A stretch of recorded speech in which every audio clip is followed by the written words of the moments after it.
Red media का news highlight में स्वागत छ। नमस्कार, म उमा कार्की। सुरु गरौँ आजका मुख्य समाचारका शीर्षकहरूबाट। देशभर ग्यास अभाव, पोखरा सहित विभिन्न शहरमा बिहानैदेखि लामो लाइन। बर्को फ्लाइओभरका भित्तामा बस ठोकिँदा एक महिलाका मृत्यु, 19 घाइते। रौतहटमा पेट्रोल ट्याङ्कर दुर्घटना, आग लागेपछि ट्याङ्कर पूर्ण रूपमा जलेर नष्ट।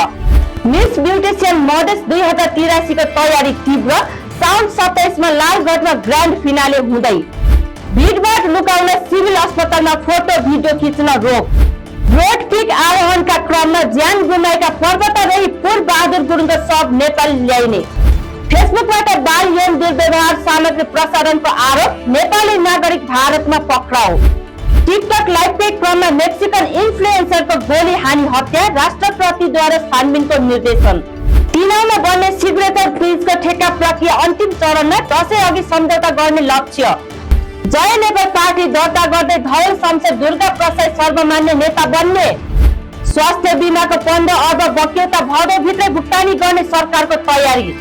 लाल बकैयाको बाढीले हुलाकी राजमार्ग डुबान्न, जोखिमपूर्ण यात्रा नगर्न आग्रह। रोग लाग्न नदिने प्रणालीमा लगानी बढाउने एमाले सांसद बरालको जोड। नेपाल आयल निगमको कार्यकारी निर्देशकमा नागेन्द्र शाह नियुक्त। गृहमन्त्रीसँग छलफलपछि मृतक नेताका आफन्त सब बुझ्न तयार।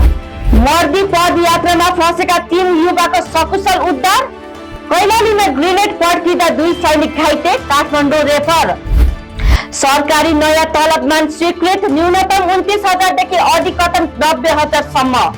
बीबी कोइराला क्यान्सर अस्पतालमा अत्याधुनिक टावरको बोन म्यारो प्रत्यारोपणको तयारी।